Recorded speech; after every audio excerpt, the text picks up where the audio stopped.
Hello student. तो आज का जो हमारा चैप्टर है वो है नेशनलिज्म इन इंडिया। ठीक है, तो आज हम पढ़ेंगे भारत में राष्ट्रवाद। ठीक है, इससे पहले आप क्लास 10th के विद्यार्थी हैं तो आपने नेशनलिज्म इन यूरोप पढ़ा होगा। उस नेशनलिज्म इन यूरोप में आपने पढ़ा होगा कैसे कैसे जो इटली है उसका एकीकरण हुआ, जर्मनी है उसका एकीकरण कैसे हुआ।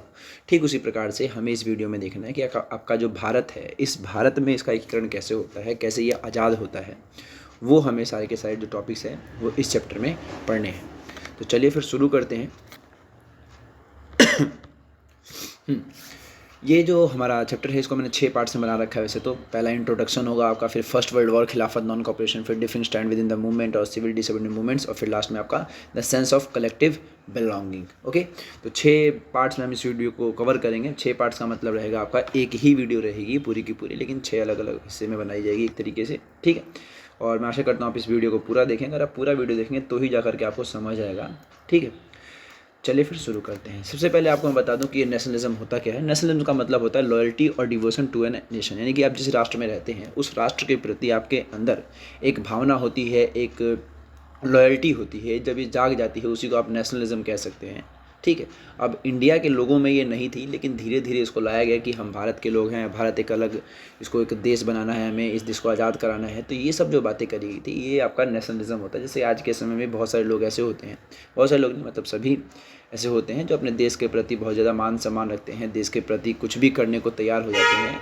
तो ये और कुछ नहीं है, इस टर्म को नेशनलिज्म कहा जाता है। ठीक है, और इस चैप्टर में हमें जो कहानी स्टार्ट करनी है वो 1920 से लेकर के जब तक आपका इंडिया आज़ाद नहीं हो जाता है, यानी कि 1947 तक, तब तक की हमें कहानी पढ़नी है। ठीक है, और हमें इसमें ये भी पढ़ना है कि जितने भी डिफरेंट सोशल जो ग्रुप्स थे उन्होंने कैसे पार्टिसिपेट किया इस मूवमेंट में, यानी कि इस आंदोलन में। ठीक है, चलिए। फर्स्ट वर्ल्ड वॉर, खिलाफत एंड नॉन कॉपरेशन। ठीक है, देखिए एक समय ऐसा था, यानी कि अगर थोड़ा सा पीछे जाते हैं 1900 से आसपास में जाते हैं, उस समय इंडिया की जो इकोनॉमी थी एक तरीके से मान लीजिए जीडीपी जो मान लीजिए इतनी ज़्यादा आगे थी कि मतलब ये दूसरे देशों को टक्कर देती थी, बड़े बड़े देशों को टक्कर देती थी। लेकिन फर्स्ट वर्ल्ड वॉर के बाद क्या हुआ, धीरे धीरे गिरता चला गया। फर्स्ट वर्ल्ड वॉर के समय यानी कि जो समय चल रहा था वो 1914 चल रहा था। ठीक है, और अंग्रेज़ों का जो हमारे पे राज स्टार्ट हुआ है मेनली अगर देखा जाता तो 1757 से स्टार्ट हुआ है। उसके बाद से उन्होंने हम पे राज करना शुरू कर दिया। ठीक है, तो एक समय आया था 1914 का विश्व इतिहास में, जिस समय क्या हुआ था, वर्ल्ड वॉर फर्स्ट हो रहा था। इस वर्ल्ड वॉर फर्स्ट में ब्रिटेन भी था, जो मतलब विश्व युद्ध जिसे हम कहा जाता है, जिसमें बहुत सारे जो देश होते हैं आप अलग अलग ग्रुप्स में होकर के लड़ते हैं। अब उस समय ब्रिटेन जो था उसने इंडिया पे राज कर रखा था उस समय। ठीक है, और विश्व युद्ध चल रहा था आपका, और उसी समय क्या हुआ था कि वर्ल्ड वॉर फर्स्ट स्टार्ट हुआ था। तो उस समय क्या हुआ, ब्रिटेन की आर्मी वगैरह लगी हुई थी, तो ब्रिटेन की आर्मी के ऊपर बहुत सारा पैसा खर्च हो रहा था, क्योंकि बहुत सारे जवान मारे जा रहे थे, बहुत सारे डिफेंस के सामान चाहिए, हथियार वगैरह चाहिए। इसकी वजह से क्या किया था कि ब्रिटेन ने भारत में इनकम टैक्स को इंट्रोड्यूस किया था, कस्टम ड्यूटीज़ को इंक्रीज़ कर दिया था, यानी कि बढ़ा दिया था। और इसी समय एक ऐसा हो गया था कि भारत में जितनी भी फसलें थी वो बर्बाद हो गई थी या कि ख़राब हो गई थी, और इन सब की वजह से क्या हुआ, शॉर्टेज ऑफ फूड आ गया, यानी कि भारत में खाद्यान्न संकट आ गया एक तरीके से। ठीक है, और भारतीयों को ये आशा थी कि फर्स्ट वर्ल्ड वॉर के पास सब कुछ सही हो जाएगा, लेकिन ऐसा कुछ भी नहीं हुआ। ब्रिटिश गवर्नमेंट ने हम पे ये सारी चीज़ें लगा दी, कि इनकम टैक्स लगा दिया, कस्टम ड्यूटीज़ लगा दी, और फसलें भी ख़राब हो गई। इसके अलावा बहुत सारे टैक्सेस वगैरह थे। ठीक है, तो इस चीज़ से मतलब जो भारतीय थे जो बहुत ज़्यादा काफ़ी परेशान थे। इसी समय आते हैं आपके महात्मा गांधी जी। महात्मा गांधी जो थे वो इंडिया में 1915 के आसपास में आए थे। ठीक है, सॉरी 1950 के आसपास में आए थे, और इन्होंने ही क्या किया, धीरे धीरे छोटे छोटे ऑर्गेनाइज़ किए सत्याग्रह। सत्याग्रह का मतलब मान लीजिए कि जगह जगह छोटे मोटे आंदोलन करे गए, ताकि जो ब्रिटिश की जो खराब नीतियां हैं उसका विरोध किया जा सके। जैसे कि एग्जाम्पल के रूप में आप चंपारण सत्याग्रह ले लेंगे, खेड़ा का आंदोलन ले लेंगे। इस तरीके से छोटे छोटे सत्याग्रह करे गए थे अंग्रेज़ की नीतियों के खिलाफ, क्योंकि अंग्रेज़ जो थे उस समय, अंग्रेज़ मतलब कि ब्रिटेन वाले जो थे उस समय भारत पर काफ़ी जातियाँ करते थे, भारत के लोगों के साथ बहुत ही क्रूर रूप से पेश आना, उनके ऊपर टैक्स बढ़ा देना, टैक्स ना मिलने पर सज़ा दे देना, इस तरीके से था। तो महात्मा गांधी जब आते हैं, जब वो ये सब चीज़ें देखते हैं, तो वो हर एक जगह पे छोटी छोटी जगहों पर सत्याग्रह चलाते हैं कि हमें जो है इस तरीके से आपकी जो नीतियां हैं हमें पसंद नहीं है, आप इसे हटाना पड़ेगा, इस तरीके से कह सकते हैं आप। ठीक है, और अगर सत्याग्रह की आपसे डेफिनेशन पूछी जाएगी तो सत्याग्रह जो होता है is an idea by which a fight for a true cause और against injustice is fought within any violence. यानी कि सत्याग्रह क्या है, सत्याग्रह है आपका सच्चाई के लिए लड़ना। लड़ना कौन से रूप में, आपको लड़ना है विदाउट एनी वायलेंस के रूप में, यानी कि कोई भी आपको अहिंसा नहीं करनी है, सॉरी हिंसा नहीं करनी है, अहिंसा रखनी है आपके मन में, हिंसा नहीं करनी है। और उसी को सत्याग्रह कहा गया था। जगह जगह पर सत्याग्रह चलाए गए थे महात्मा गांधी के द्वारा और भी पॉलिटिकल लीडर्स के द्वारा, ठीक है। और ये स्टार्ट हुआ था आपका 1916 से, यानी कि ये सत्याग्रह मतलब धीरे धीरे स्टार्ट हुए थे। इसी समय क्या हुआ था कि जो ब्रिटेन था, उस ब्रिटेन ने एक और एक्ट ला दिया जिसको नाम दिया जाता है रॉलेट एक्ट कहा जाता है। इस एक्ट के ज़रिए क्या होता है कि जितने भी ब्रिटिश ऑफिसर्स होते हैं उनको एक तरीके से राइट दे दिया जाता है कि वो किसी भी पॉलिटिकल लीडर को 2 साल के लिए जेल में भेज सकते हैं विदाउट एनी ट्रायल, यानी कि बिना किसी पेशी वगैरह के जेल में भेज सकते हैं। ना ही वो गवाह देखेंगे ना सबूत देखेंगे, सीधा उसमें जेल में डाल देंगे। इसको लेकर के महात्मा गांधी ने भी मतलब एक तरीके से जो सत्याग्रह चल रहा था रॉलेट सत्याग्रह चलाया, जिसके ज़रिए बहुत सारी जो दुकानें थी वो बंद कर दी गई, रैलीज़ वगैरह चलाई गई, लोग जो थे हड़ताल पे चले गए ताकि रॉलेट सत्याग्रह को वापस ले लिया जाए। लेकिन ब्रिटेन सरकार ने क्या किया, इस मतलब मूवमेंट को जो लोगों ने चलाया था, रैली वैली ऑर्गेनाइज की थी, दुकानें बंद कर दी थी, हड़ताल पे चले गए थे लोग, इसको रोकने के लिए सरकार ने क्या किया, मार्शल लॉ इस्टेब्लिश कर दिया। इस्टेब्लिश नहीं, इम्पोज कर दिया। मार्शल लॉ क्या होता है? मार्शल लॉ का मतलब ये होता है कि जो भी जिस देश में भी है ये, जैसे कि मान लीजिए जो भी सेना होती है, सेना का जो प्रमुख बंदा होता है, सारी शक्ति उसके हाथों में चली जाती है, ठीक है। तो इस मूवमेंट को क्रश करने के लिए ब्रिटिश गवर्नमेंट ने क्या किया, मार्शल लॉ को इम्पोज कर दिया। और उस समय जो कमांड थी वो जनरल डायर के अंडर में दे दी गई कि आपको इस चीज़ को कैसे भी रोकना है। और रॉलेट सत्याग्रह चल रहा था, ठीक है। जनरल डायर जो थे वो कमांड में आ चुके थे। इसी समय की बात है कि 13 अप्रैल 1919 को क्या हुआ था, बैसाखी का मेला लगा हुआ था जलियांवाला बाग में, जो कि अमृतसर में सिचुएटेड है। इसी समय क्या होता है, जनरल डायर उस जगह पे पहुंचते हैं, लोगों की भीड़ बहुत होती है, वो सारे के सारे गेट क्या करते हैं, बंद करा देते हैं और सीधा अंधाधुंध मतलब फायरिंग तरीके से वहाँ पे स्टार्ट हो जाती है। इसमें हंड्रेड्स ऑफ इंडियन डाइड हो जाते हैं, मर जाते हैं। और इस चीज़ को लेकर के लोगों में काफ़ी ज़्यादा बड़ा आक्रोश आता है और लोग जो हैं वो गवर्नमेंट बिल्डिंग पे एक तरीके से अटैक करना शुरू कर देते हैं।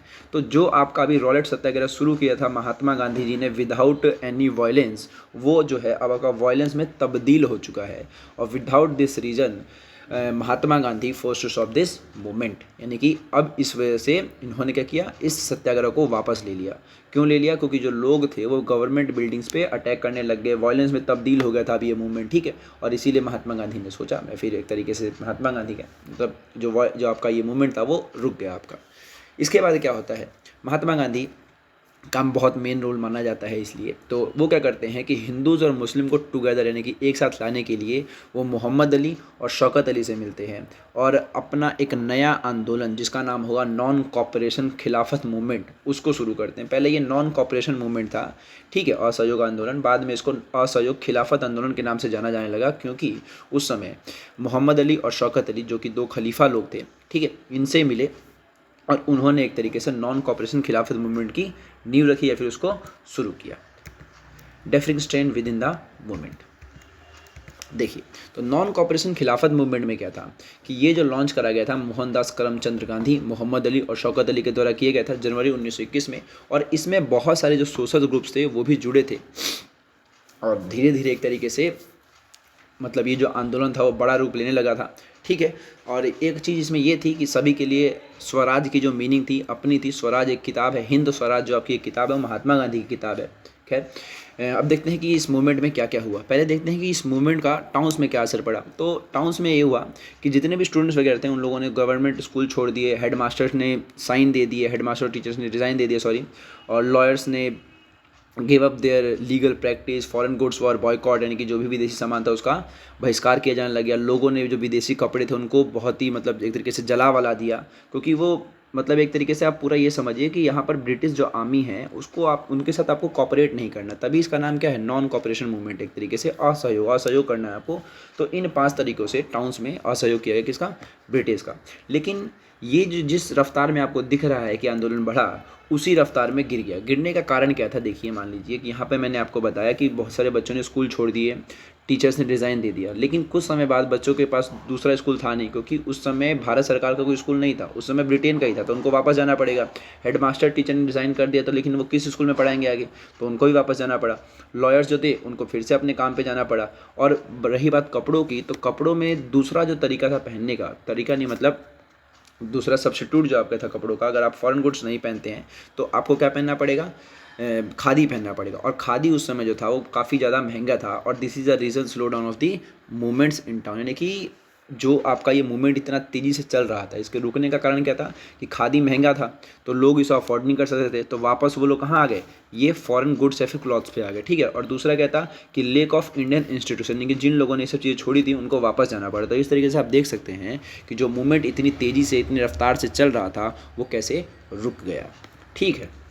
आगे देखते हैं rebellion in country side. Country side में क्या हुआ, तो उस समय एक सिस्टम चलता था जिसको हम बैगर सिस्टम कहते हैं, बेकार वैसे कहा जाता है। इस चीज़ को रोकने, इसमें क्या होता है कि जो लैंडलॉर्ड होता है, मतलब सॉरी जो किसान होते हैं वो ज़मीनों पर काम करते हैं बिना किसी पेमेंट के, ठीक है। इस चीज़ को रोकने के लिए बाबा रामचंद्र और पंडित जवाहरलाल नेहरू ने एक ओड किसान सभा इस्टेब्लिश करी थी। इसकी जो डिमांड थी बस यही थी कि ऑबोल्यूशन ऑफ बेगार सिस्टम, ठीक है। और यही था इसका सिस्टम कि मतलब जो बेगार सिस्टम चलता आ रहा है कि जो लोग हैं आपके खेत मतलब खेतों पे काम करें विदाउट एनी पेमेंट की, इसको हटा दिया जाए एक तरीके से, ठीक है। लेकिन ये उतना सफल नहीं देखा गया। इसके अलावा एक चीज़ और हुई थी कि जो आपका ये नॉन कॉपरेशन खिलाफत मूवमेंट चल रहा था ये मिस इंटरप्ट हो गया, यानी कि जितने भी लोग थे उन्होंने इस आंदोलन की जो मीनिंग थी या फिर जो इस आंदोलन में करना था, आंदोलन का नाम है नॉन कॉपरेशन, यानी कि असहयोग नहीं करना है, इसकी जगह लोगों ने कुछ और बातें लोगों को बता दी। जो मतलब मान लीजिए कोई ज़मींदार है, उसने गांव वालों में कोई और सी बात पहुंचा दी एक तरीके से, जो कि महात्मा गांधी के शब्द नहीं थे।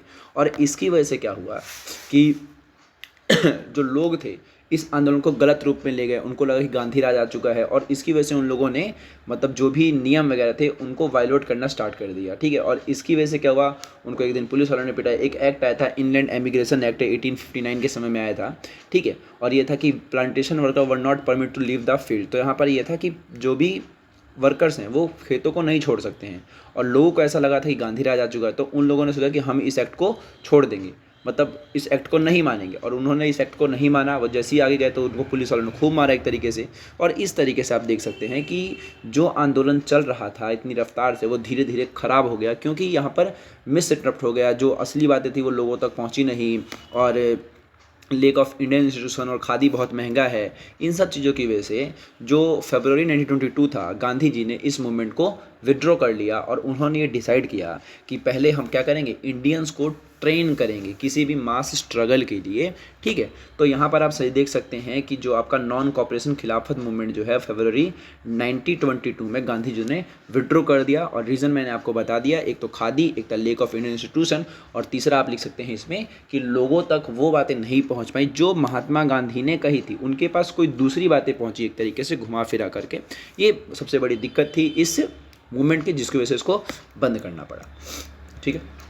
अब बात करते हैं सिविल डिसओबीडियंस मूवमेंट। देखिए, सिविल डिसओबीडियंस मूवमेंट से पहले कुछ चीज़ें समझेंगे। बहुत सारे जो भी पॉलिटिकल लीडर्स थे उन्होंने सोचा कि अगर हमें ब्रिटिशर्स का मतलब जो भी कानून वगैरह है इसको अगर हमें अपोज वगैरह करना है तो सबसे पहले हमें ये करना पड़ेगा कि हमें ब्रिटिशर्स के साथ मिलकर के हमें काम करना पड़ेगा, ताकि अगर हम उनके कैबिनेट में रहेंगे तो हम वहाँ पर अपोज वगैरह कर पाएंगे।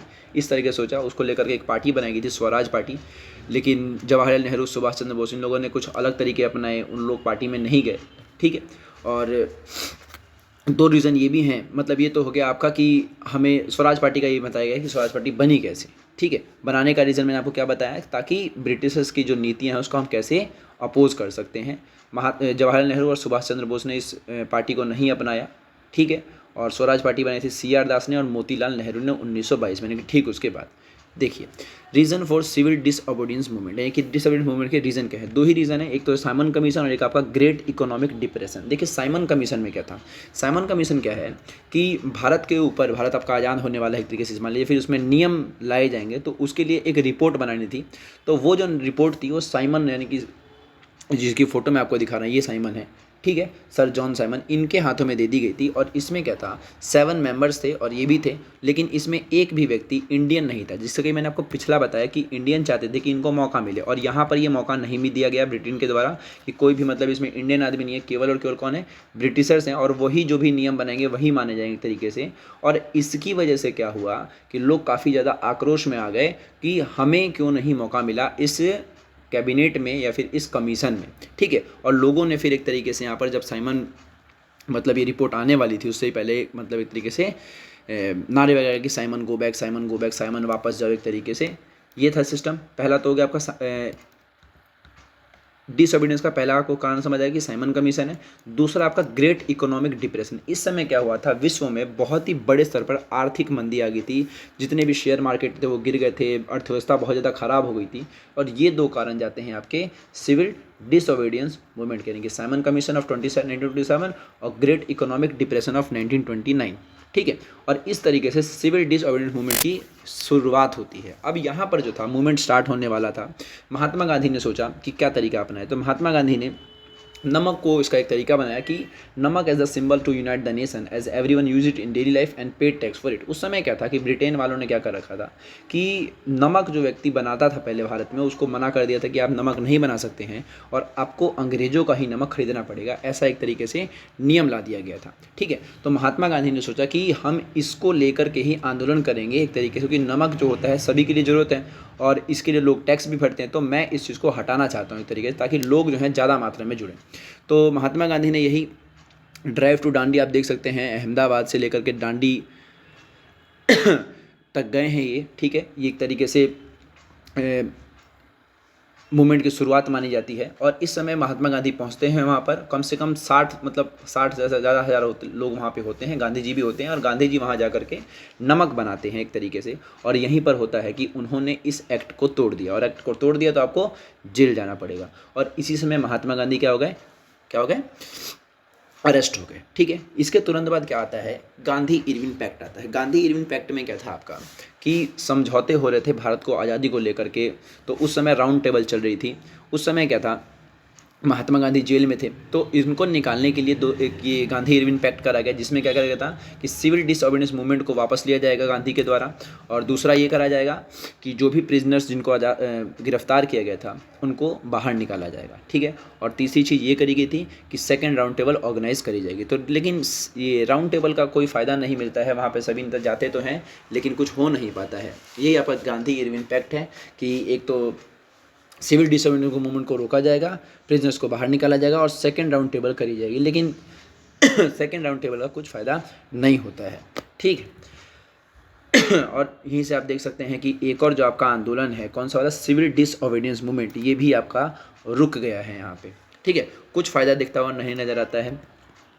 फिर लोगों में ऐसा आता है कि पहले हम क्या करें, लोगों में नेशनलिज्म की भावना को डेवलप करें। ठीक है, और ये दो ही तरीके इसके लिए पॉसिबल थे, एक था आपका यूनाइटेड स्ट्रगल और दूसरा था आपका कल्चरल प्रोग्रेस। यानी कि यूनाइटेड स्ट्रगल का मतलब सभी को साथ में जोड़ेगा, सभी की दिक्कत एक मानी जाएगी, हम जो आज़ाद होंगे हम सबके लिए आज़ाद होंगे। और दूसरा था कि भारत की संस्कृति को मुद्दा बनाया जाए एक तरीके से, ताकि लोगों में नेशनलिज्म की भावना उत्पन्न हो। उसी समय ये वंदे मातरम स्लोगन आया था, जिसको बंकिम चंद्र चटर्जी जी ने लिखा था। बाद में ये आपका नेशनल सॉन्ग भी बन चुका है अभी इंडिया का। और उसी समय फ्लैग ऑफ इंडिया आया था और भारत माता की फ़ोटो वगैरह आई थी, ताकि लोगों में भारत के प्रति देश प्रेम की भावना जग जाए। ठीक है, और इस फ्लैग को आप देख सकते हैं कि जो आपका सैफ्रन कलर है, इसका मतलब करेज, सेक्रीफाइस जो स्पिरिट है। वाइट जो आपका प्योरिटी और ट्रूथ एंड पीस को दर्शाता है, और ग्रीन जो है फेथ और फर्टिलिटी को दर्शाता है। अगर बीच वाले आप चक्र को देखते हैं तो आपसे ही क्वेश्चन है कि इस चक्र की क्या मीनिंग है। तो इस चक्र की मीनिंग जो है आप मुझे कमेंट सेक्शन में बता सकते हैं। ठीक है, खैर इतनी सारी चीज़ें करेगी ताकि लोगों में जो दो आंदोलन आपके फेल हुए हैं उसकी वजह से लोगों को मतलब यूनाइटेड करना है आपको, क्योंकि लोग यूनाइटेड ही नहीं हो रहे हैं। इसके बाद भी आंदोलन करेंगे लेकिन लोग साथ में नहीं आए। तो महात्मा गांधी ने सोचा, या फिर लोगों ने सोचा, जितने भी पॉलिटिकल लीडर्स है, कि लोगों में थोड़ी सी हमें नेशनलिज्म की भावना को डेवलप करना पड़ेगा, और ये सब चीज़ें करी गई थी।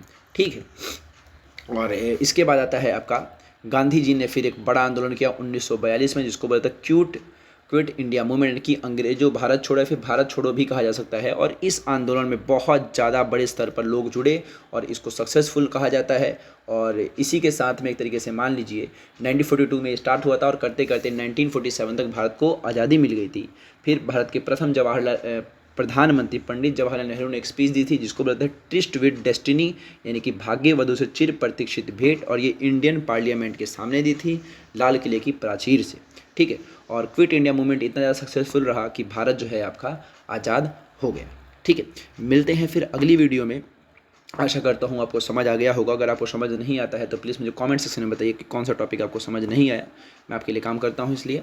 ठीक है, मिलते हैं फिर अगली वीडियो में। और थोड़ा इस वीडियो को थोड़ा शेयर करिए अपने दोस्तों के साथ और मेरे चैनल को सब्सक्राइब कीजिए।